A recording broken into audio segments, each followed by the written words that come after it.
So we have Dara, that is wife, then Agraha Adishu means home, then Nityam, constantly, the Samachi Tattvam means we should be equipoised, whatever happens. Equilibrium is very important. We should be even-minded when, even in Ishta, Anishta, Upapattishu, whenever we are having obtained, we may get something very good. Oh, wow. No, we should be equipoised, and we're not getting something, still we need to be, equipoised. So, Mai Chan Ananya Yogena Bhakti Avyabhicharini. Lord is saying, you should have Ananya Yogena, means unalloyed devotional service. And Bhakti you need to have, that is devotion. Everywhere Lord is using this word Bhakti. And that's not it. It should be without break. Not only that, okay, you're doing bhakti, but bhakti should be without break. Vivikta desha sevit. Avyabhicharini means without break. And vivikta desha sevitvam means you should try to live in a place where you're away from these materialistic people. Now we cannot go and live in solitary places like forest, but we can at least try to distance ourselves and have a sadhana time for ourselves. Arati jana samsadi. You know, Arati Jana, Rati means attachment. Arati means no attachment. To whom we should not have attachment? Jana Samsadi, the general people, general mass of people. We should be asakti. We should be try to stay away, not too much get into all the gossips that we are having to do. Then Adhyatma Jnana, Nityatvam. We should have, constancy in gaining what? Jnana. Try to attend classes, try to gain some knowledge about Adhyatma means Atma, pertaining to the self. What is it? Where am I? Who am I? Why did I come over here? Try to keep asking these questions. Tattva Jnana Artha Darshanam. And then Darshana means you keep searching. What search for Darshanam means search for what? Tattva Jnana. Trying to understand about the Tattva, absolute truth. So now here Krishna in the line he's making a very important statement. Etad jnanam iti proktam ajnanam yadato yatha. So he says, all this knowledge, jnanam that I have given you is whatever I'm telling you above, it is all knowledge. Anyatha means other than that, whatever is there is ajnanam, which is ignorance. So beginning from practicing humility up to the point of realization of supreme truth or absolute truth, process is like a staircase, beginning from ground floor, and then we are going up second floor, third floor, and we're going. So now in this staircase, what is happening? There so many people have reached the first floor, second floor, some are on third floor. But unless one goes on to the top floor, which is understanding of Krishna, he is still, Lord says, in the lower stage of knowledge. So we need to reach the top. So always, we are kicked by this tough laws of material nature, and we still think I am God, or maybe we may not say I am God, but we will say, and everything is under my control, right? Why? Because we think that it is Maya that is affecting us, and it's all because of ignorance. That Lord Krishna is saying that whatever I have told you is knowledge. Other than that, everything is ignorance. So beginning of knowledge itself is humility. So we should be humble. We should be low. We should know that we are servants of the Lord. We should not become proud of maybe whatever achievements we may have, the beauty or the position or the talent or the strength. We should not forget that all this God only has given us, right? This pride will do what? It will distance us from the Lord and contaminate us. Adam Bitwa means what? Pridelessness. We should not be hypocrites. Many people are hypocrites. Artificial external personality. You think something, you say something, you say something, you mean something, you are doing something, but you are thinking something. It is hypocrite. That means you are defective from inside. That should not. That's a facade. You are outside. You have a face. Inside you are bad. That should not happen. That's called hypocrisy. Adam Bhitva. We should not have. Unfortunately, the external display is very skin deep and hollow. We don't come to know many a times. Ahimsa means non-violence. So the cultivation of knowledge, it requires that we should respect every human being. This requires the practice of non-violence. Non-violence in even thought, even words and deeds. Forgiveness, kshanti, means we should not have any kind of ill will towards others. It's well not easy, but when somebody has harmed you, and harboring ill will what happen is you are harming your own self, because your mind is constantly thinking about that, and your sadhana will get affected. So by practicing forgiveness, we are removing the negativities and impurities from our mind. Simplicity, arjavam. Simplicity, we all know we should be very straightforward in our thought, speech, and action. So straightforward in thought means we should not be thinking like, okay, I can cheat him, or a crookedness or enviousness. Straightforward in speech means we should not be criticizing somebody, we should not be taunting somebody, no gossiping around, not flowery words and saying something. Straightforward in action means what? We should have simple living, straightforward behavior, no hanky panky business like that. So Acharya Upasana means we should serve the Guru. Because we received the knowledge, like our spiritual Guru Srila Prabhupada, we have received with his great mercy. We are sitting here and doing it. So when we get the knowledge from the Guru, it's a divine knowledge. So that is why the disciple needs to have that attitude of dedication, of devotion towards the Guru. We should have that humility. We should need to have that, that I should serve my Guru. Humbleness will come. So that is why Lord Krishna told Arjun, right, in fourth chapter, he said, what was that? Tadvidhi pranipatena pariprashnena sevaya, right? How you should approach, you should go with full of humility and render service, and then you can question him. You should not go and straight, what is that? Tell me. You cannot do that. He will be able to then impart knowledge to you because he is in the tattva. Cleanliness, of course, all this we have, most of it we have covered in chapter 12 also, some of them. So cleanliness of body and mind, purity should be there internally, externally. We did this in chapter 12, right? Anapeksha shuchir daksha udasino gatavyatah sarvarambha parityagi yumat same priyaha. He had said that you should have cleanliness in internally, externally. Of course, external is good because we need to have that good health also in the body. But internally, we should unclutter our mind. Mind is cluttered like anything. Mental cleanliness is more important, right? So that we can focus and do our sadhana and Mahamantra very well. Then sthairyam. Sthairyam means very clearly steadfastness.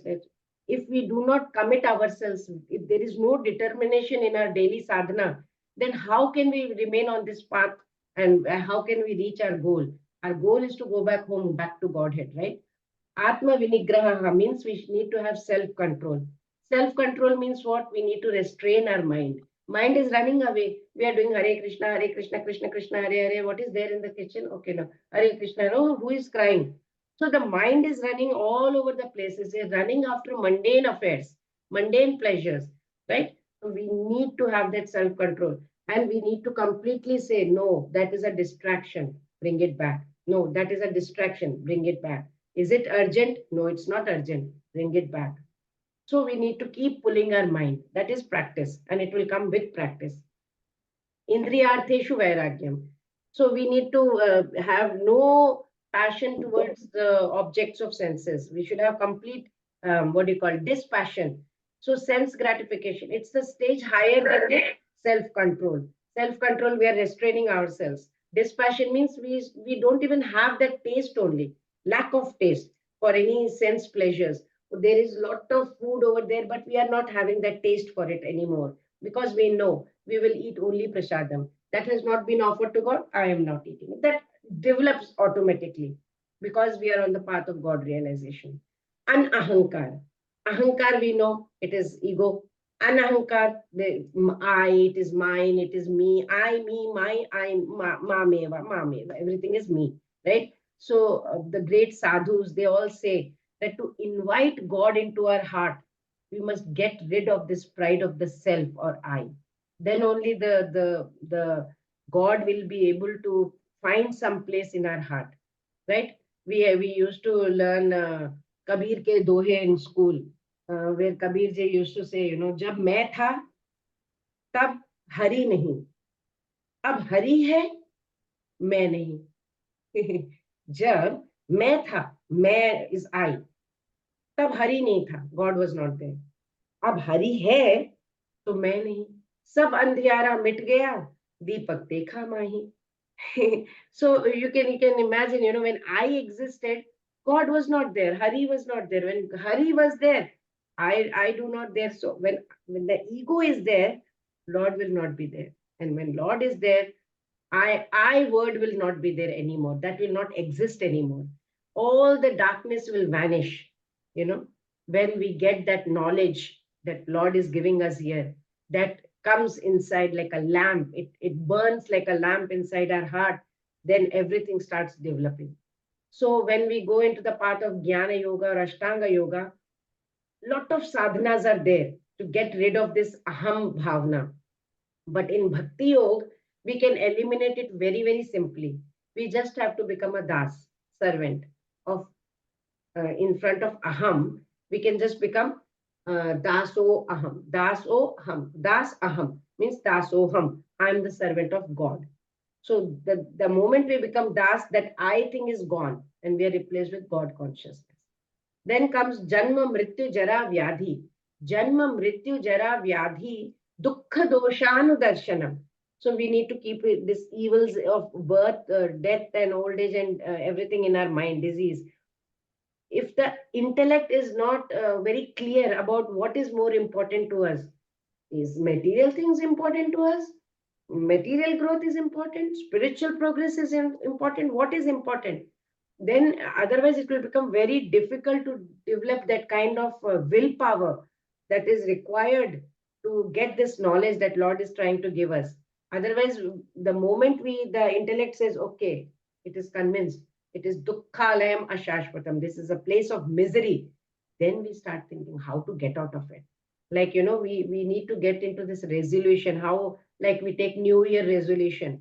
To get a resolve means we should constantly think about these miseries that are taking place, and that's always knocking the door. You are listening, you are hearing, so and so died, so and so died.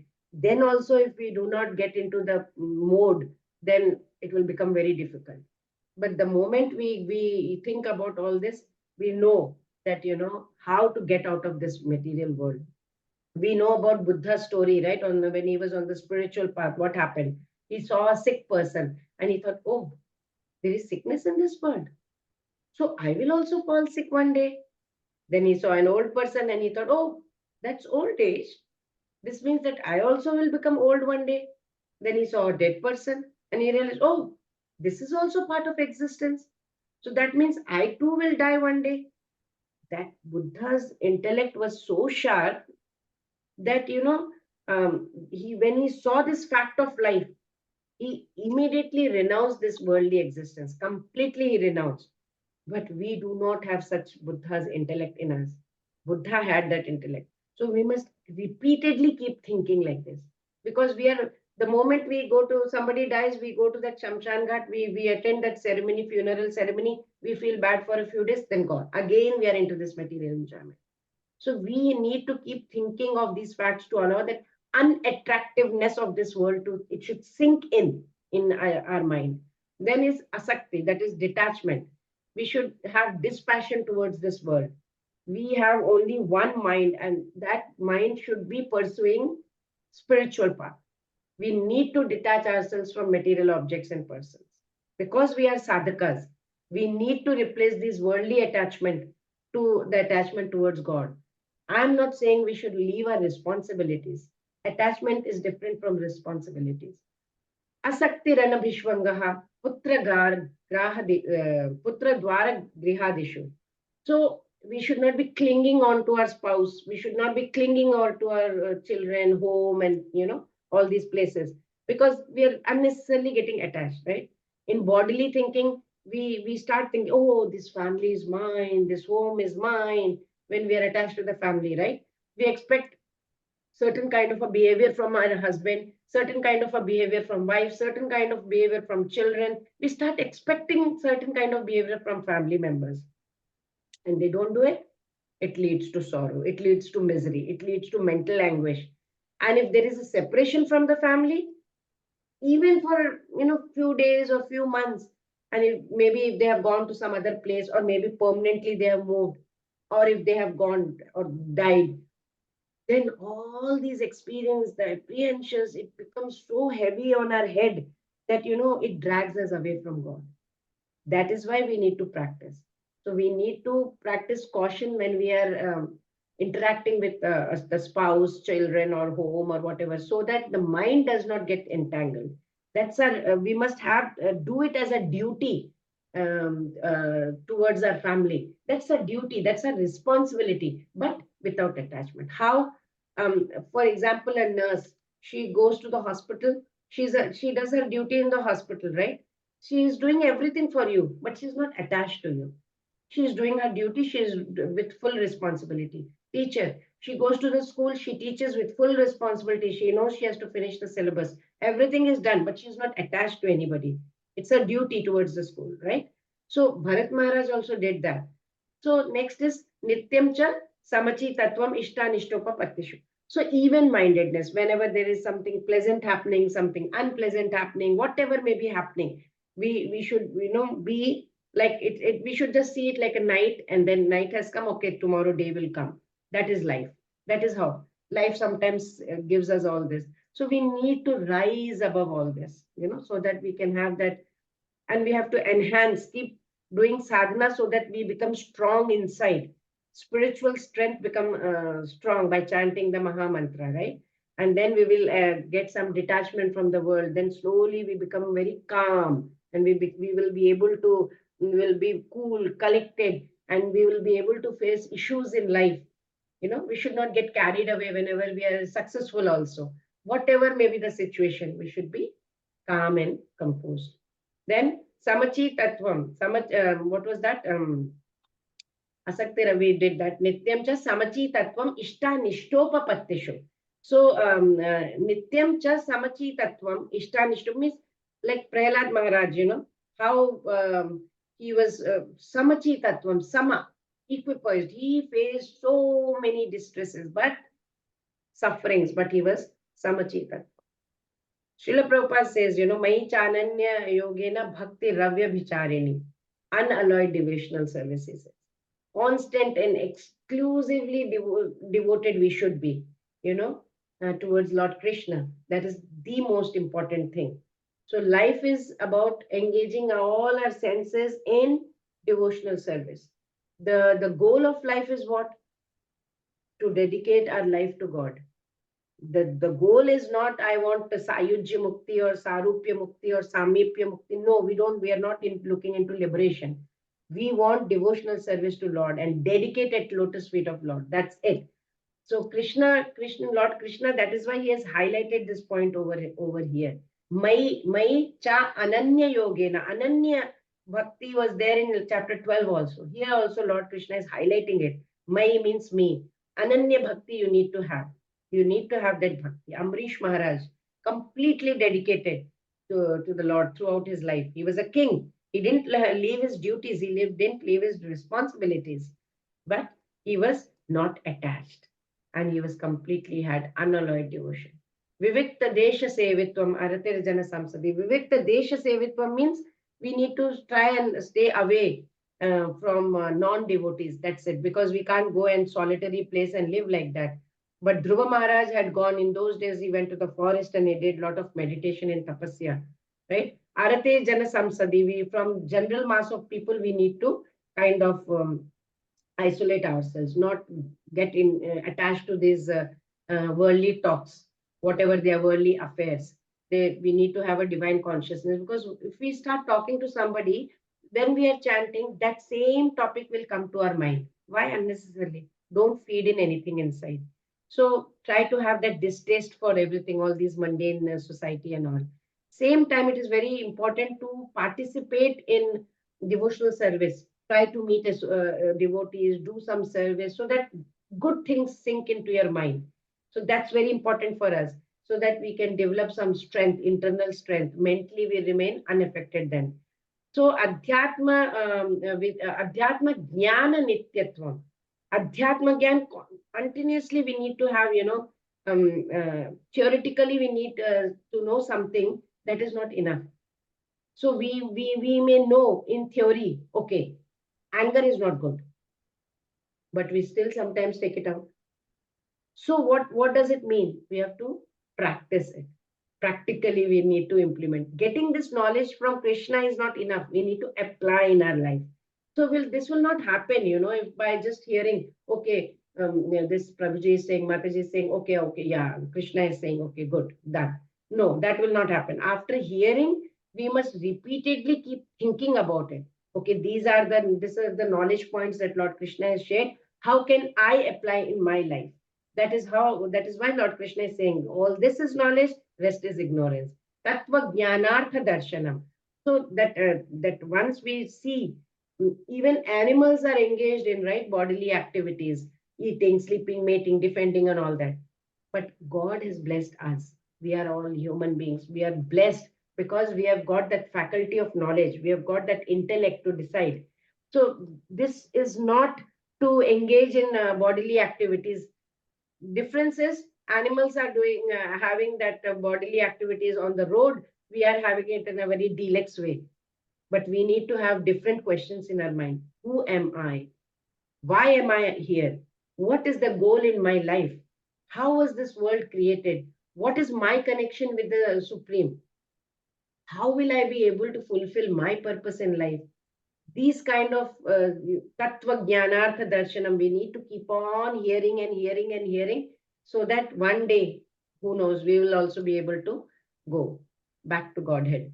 Etaj jnanam iti proktam ajnanam yadato nyatha. So all this Lord says, whatever I have told you about the virtues, the knowledge I am giving, the habits I have told about behavior, attitudes, this will lead to the growth of wisdom. Whatever I am sharing with you, says Lord Krishna. And whatever is the opposite of it, like if you want to be proud or like hypocrites, or we need to indulge in violence and anger and become duplicity, disrespect the guru and all that. We are not clean inside and outside. We are not steady. We don't have any self control upon us. We are looking around for all kinds of material objects in this world. We are cheating everyone. So we are so much attached to our family members. That Lord Krishna says it's all ignorance and it's complete darkness. So in the next sector of verses, sloka number 13 to 19, Krishna is going to address about the next topic, which Arjuna had asked about the object of knowledge.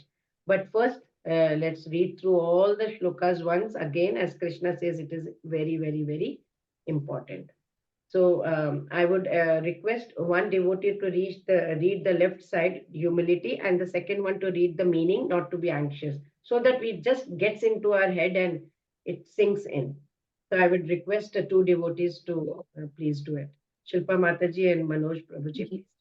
Yes, Mataji, I'll read the right hand side, not to be anxious, and Prabhuji will read humanity, right? Humility. Yes, yes. Hare Krishna. Humility. Not to be anxious, to have satisfaction of being honored. Pridelessness. Understanding you are not the body, and thus honor and dishonor are the same. Non-violence. Unless one elevates people to spiritual knowledge, one is practicing violence. Tolerance. Be practiced to bear insult and dishonor from others. Simplicity. So straightforward that you can disclose the truth even to an enemy. Accepting a spiritual master. This is essential. Cleanliness. Bathing external, chanting internal. Steadiness. Determined to make progress in spiritual life. Self-control. Reject anything unfavorable to spiritual advancement or control the senses. Renunciation of sense objects.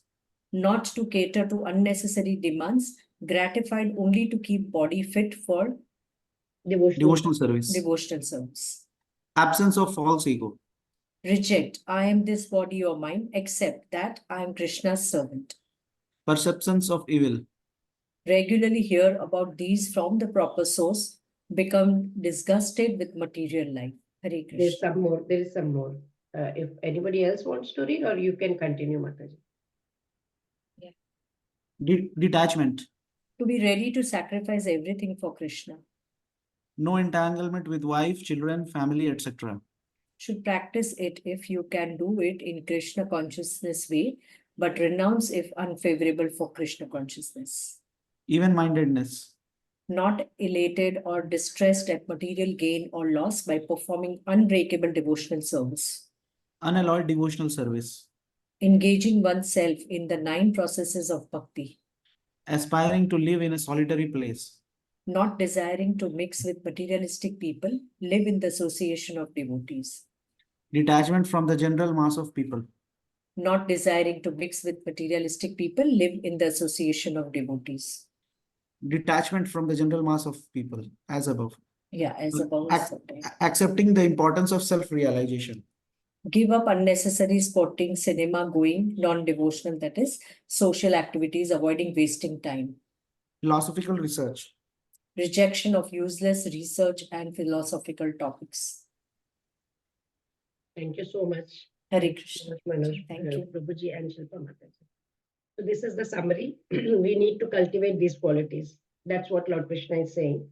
That is the real method of acquiring knowledge. Anything, whatever Lord Krishna has said, beyond that, everything is ignored. So we have understood that also. So now 13 to 19, soul can know the super soul, who is the object of knowledge, who exists everywhere and pervades everything. Super soul has transcendental senses. He is the source of all our senses. He is unattached and he maintains all living entities. 13 to 18. And then we'll be covering 19. Only the devotee can understand the field of activities, the body, and the process of knowledge, and both soul and super soul. So let's move on to that. Object of knowledge, Jnayam, is to know about soul and super soul. That is our object of knowledge. Okay, so let's move on. Jnayam yattat pravakshami yajñatva matam mashnute anadimat param brahma na sattanna saduchyate. Yes, please. Natalie. Hare Krishna Mataji. I shall now explain the knowable knowing which you will taste the eternal. Brahman, the spirit, beginningless, and the subordinate to be, lies beyond the cause and effect of this material world. Hare Krishna. So Krishna has elaborately spoken about Kshetra, field of activities, the body, Kshetrajna, the lower of the field of activities. He has spoken about the process of acquiring the knowledge, right? What all qualities we need to acquire, what all virtues, attitude, habits we need to inculcate. Now Krishna is getting into another important topic, now different topic. Arjuna had asked about about the object of knowledge, right? Jnayam. So Jnayam, Lord says, Jnayam tattat pravakshyami. I shall now explain. What will he explain? The knowable. Knowable means which is the object of knowledge. What is the object of knowledge? That is what he is going to explain. He is saying, Jnayam yattat pravakshyami. I will explain. Then he says, Yat jnatva mritam ashnute. Amritam ashnute. Yat, if you separate the words, then yat jnatva amritam ashnute. So Lord is saying, after knowing this, it will be like, you are tasting amritam, nectar, and which is ashnute, which is eternal. Anadi mat param brahma. Now Lord is saying that Brahman is anadi, means beginningless. There is no a beginning to it. And it is mat param. Mat means it is below. It is subordinate to me. Then he says, na sat tat na asat uchyate. It is lying beyond. It is beyond sat. It is beyond the cause. It is beyond the asat. Everything. It is beyond everything. So what I am going to talk to you about is, it is beginningless and it is beyond everything. That is what I am going to explain to you. So what Krishna is doing is, he is describing the living entity. And then after that, he starts describing about the super soul. So the object of knowledge are only two. One is the spirit soul, that is we, and second is super soul, which is Paramatma. So we know now object of knowledge is only two. So actually, when we understand about the spirit soul, that is ourselves, and the super soul, which is Paramatma, and the relation between the two, what will happen? Because of that relationship that is re-established, which was forgotten before. Actually, we had forgotten Paramatma, but if it is re-established, then what will happen? We can revive our relationship with Paramatma. And then if we do that, what will happen? What is the result? We'll be able to break the cycle of birth and death and go back home. It's very simple. Two, soul, super soul, we have forgotten relationship. The moment we revive, we leave this.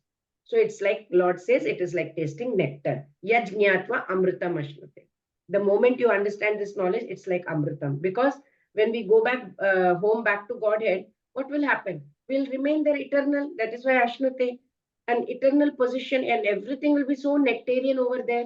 So it is said that it is nectar to understand about soul and super soul, because once we go there, it will be completely nectarian, you know. If you remember, we did in chapter 2, there were a huge set of shlokas on this. We discussed about the nature of soul, and we know by now that when it comes to soul or jivatma, what happens? It cannot be destroyed. What was that shloka? Anyone remembers that shloka? Second chapter. Soul cannot be destroyed. Nainam chindanti shastrani, nainam dahati pavakaha, na chainam kledayantyapaha, na shoshayati marutaha. He said, right? Soul cannot be cut into pieces by any weapon. It cannot be destroyed and all that. It cannot be moistened by water. It cannot be withered by the wind. He had said all that. So when body keeps changing, the soul remains the same. We saw that in chapter 2 as well. Dehinosmen yatha dehe kaumaram yauvanam jara tatha dehantar praptir dhiras tatra namuhite. We know that also, that when body is changing from boyhood to youth to old age, when body becomes completely useless also, the soul passes into another body at that. So we had come to the conclusion that soul is permanent, eternal, and body is temporary. We understood in chapter 2 itself. And we also know that soul is part and parcel of Lord Krishna. Krishna himself said, he will say, when we reach 15th chapter, he will say, Mamaye vamsho jivanoke jiva bhutas sanatana manashashtani indriyani prakritistani kashyati. He will say that. So he will say that you are Mamaye vamsho jivaloke, you are my ansha only, he will say in 15th chapter. So there was a time when we actually got separated from him. We got detached from him, you know, or created by Krishna, whatever would have happened. Answer to this is, it cannot be traced. When it happened, we don't know. It cannot be traced as to when Lord created the living entities. So in Shastra, it is very clearly mentioned that Krishna and living entities, they existed simultaneously from eternity, because we came out from the pores of Mahavishnu, right? So we cannot just trace the point when this particular incident happened. We don't know. That's why if you notice, Krishna called the soul Anadi. He's calling Anadi Mat Param Brahma. So Anadi, beginningless, we don't know. And its Swarupa is Sat, eternal, Chit, full of knowledge, and Ananda, full of bliss. Actually, its nature is that. And we all are knowers of our bodies, right? We are all Kshetragya. I know my body. Other person knows his or her body. So when it comes to Supreme Soul, Paramatma, we all know he is super knower, and he knows all the bodies. He is the one who is controlling everyone. He is the controller of all three modes of material nature, and we are servants of Krishna. All this we know. We are servants of Krishna means Lord Krishna is saying Mat Param. We are subordinate to Krishna. So now Krishna is continuing on the same theme and is going to elaborate, you know, discuss more, and speaking about the second object of knowledge, that is the super soul and Paramatma. Let's see the points quickly. So this verse answers Arjuna's sixth question. Jnayam. Soul and super soul are the real objects to be known, right? So the object of knowledge is who are Jnaya, knowable? Soul and super soul. We need to understand that. Then living entity is the knowable. Then super soul is another one that is knowable, and he is the knower also, because he is the knower of all the bodies. What are the benefits of knowing the knowable? Benefits is one can relish the nectar of life. Once we know we are just temporary, we will start devotional service seriously, and we'll go back home, back to Godhead. Sarvatah panipadam tat sarvatokshi shiromukham sarvatah shrutimam loke sarvamavritte tishtati. Yes, please, whoever wants to read, please. Pratima Mataji, yes, please. Anybody, please. Mataji, Hare Krishna Mataji. Hare Krishna. Every 14 verse 13.14. Everywhere are his hands and legs, his eyes, heads and faces, and he has ears everywhere. In this way, the super soul exists, pervading everything. Hare Krishna Mataji. Hare Krishna. Thank you. So Krishna is describing the object of knowledge. He spoke about living entities, that's the spirit soul. And then now he's going to speak about Paramatma, chief knower of the body, the super soul. It is giving Sarvata Pani Padam Tat. Everywhere, Sarvata, everywhere are his Pani and Padam, that is hands, Pani hands, Padam legs. Everywhere are his Pani and Padam. Sarvata Akshi Shira Mukham. So everywhere it is Akshi, his eyes, Shira, his head, and Mukham, his head. Shira is head and Mukham face. Everywhere it is having Sarvata. And Sarvata Shruti Mat Loke. Everywhere he is having Shruti, means from where we hear, ears in this world. Everywhere. That's why he can hear everything, right? Whatever we are saying. Sarvam Avritya Tishtati. In this way, Super Soul is covering Avritya, everything. Is covering, Avritya means covering everything. Sarvam that is existing in this world. So he is there everywhere. We just have to speak properly, then he will hear us. Many people argue, God cannot have hands, legs, and all this. But Lord Krishna himself is saying. So we cannot say no to Bhagavad Gita, right? When they say, oh, how can he have? He is impersonal and all that. No. He is kartum akartum anyatha, right? Kartum samartha. So he can do kartum akartum anyatha. He can do the possible, he can do the impossible, he can do, reverse, everything he can do. It's possible for Lord, for me, because he is all powerful. So it's not that he cannot have hands and feet and, all that. No constraint. We cannot have any constraint on Lord. Lord's limbs and senses, everything are divine. It's not material. That's the difference. Everything of ours is material. Everything of Lord is, that's the difference between us and the Lord. Everything is divine. We are limited. We have only one set of senses. God has unlimited hands, unlimited senses, unlimited everything. Our senses is in one place. God's senses is everywhere. That is why you can talk to God anywhere and everywhere. He exists everywhere. He sees everything that is happening in this world. He hears everything that we are saying, good, bad, whatever. So don't think I'm thinking in my mind, nobody knows. No, he knows. That's the secret. That's the problem. The moment we understand that, we'll stop speaking bad also inside. It is because he's all pervading. That's what Lord says. Sarvama Vritya Tishtati is there everywhere. So, Sarvam Khalvaidam Brahma. The Upanishad says, he is everything, everywhere it is Brahman. He can accept. That is why when we put bhoga to the Lord, he can accept it. Patram pushpam phalam toyam yome bhaktya. Anything you offer to Lord is ready to accept, because he can accept from anywhere and anything, right? He hears our prayers also, whatever they may be. He is the witness of whatever is happening in our life.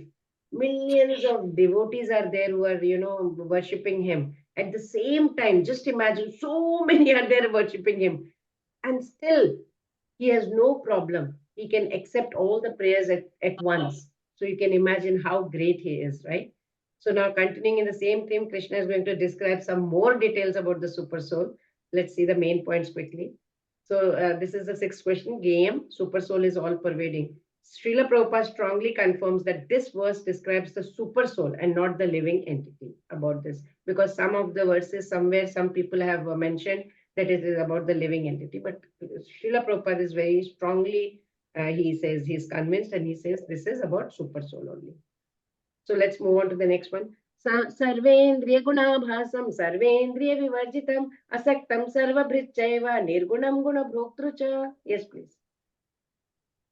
Yes, please. Right, Mataji, if somebody else doesn't want. Whoever Mataji, just read. Hare Krishna. The super soul is the original source of all senses, yet he is without senses. He is unattached, although he is the maintainer of all living beings. He transcends the modes of nature, and at the same time, he is the master of all modes of material nature. Hare Krishna. Hare Krishna. Krishna is describing the object of knowledge. About this time is talking about super soul, not the spirit soul. So here Lord Krishna is giving Sarva Indriya Guna Abhasam. So Lord is talking about the super soul here.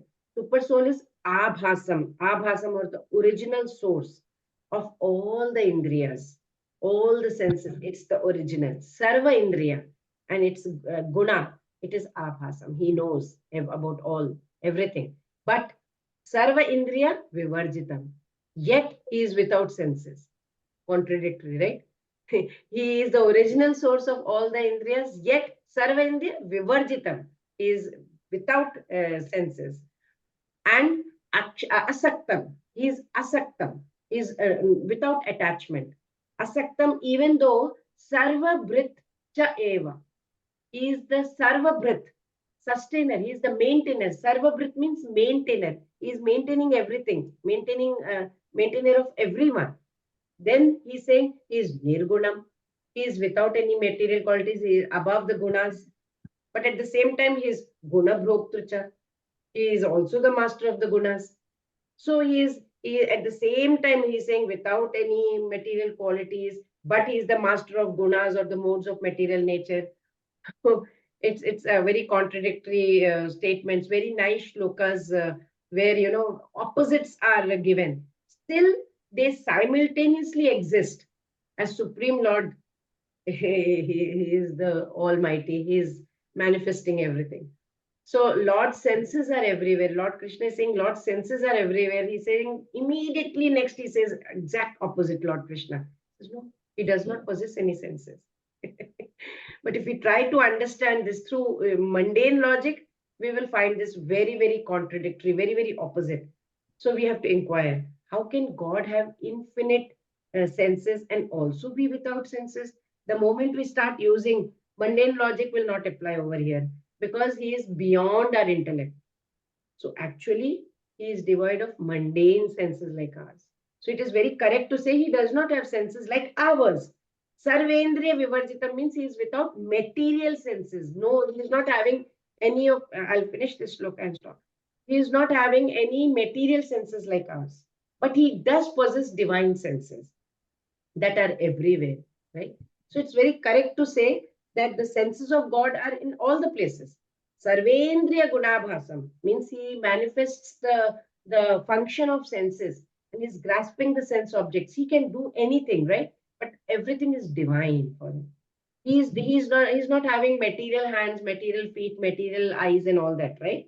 He is not like us walking and talking and doing all this like materially.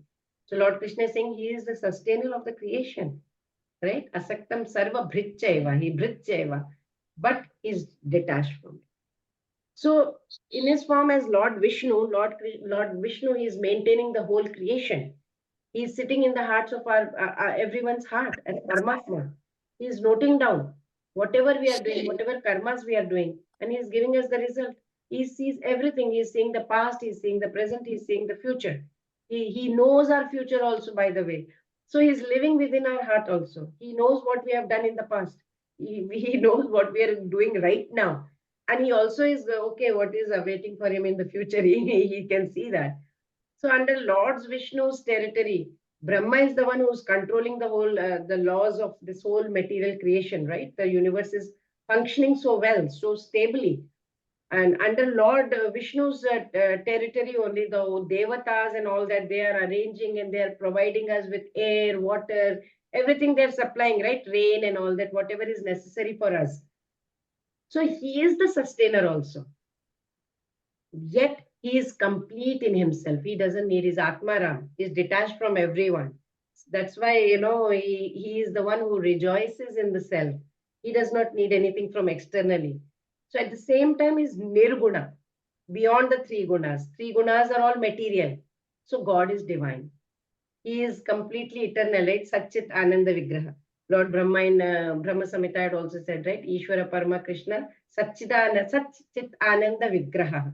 Anadir Adir Govinda Sarvakarana Karanam. So he is completely beyond all that. They are some of the symptoms of Supreme Personality of God. He is the maintainer, he is the witness of whatever we are all doing. If Lord has a form, then why are we not able to see him? Because Lord's form is transcendental. Our eyes are material. But when we get spiritualized, by, of course, practice of Krishna consciousness, by Lord's mercy, that's what Lord Brahma also said, right? Premanjana Churita Bhakti Vilochanena Santas Sadaiva Hridayeshu Vilokayanti Yam Shama Sundaram Atintya Gunaswarupam Govindamadi Purusham Tam Aham Bhajami. So what Brahma is saying, whose eyes are anointed with love, complete eyes, they are the ones who can take darshan of the Lord all the time, eternally, in their hearts. They can see the Lord. They are the proof, they are the praman that the Lord has a form. But the ones who have material eyes, not the anointed eyes, they will not be able to see him. Right? What do you say? Lord is Nirakar, no form, because I cannot see him. No. It is such a nonsense, right? Here we read from Shastras, we understand the facts, we understand the reality, we understand the tattva, we understand the truth. That's why it's very important to read Bhagavad Gita, Shastras.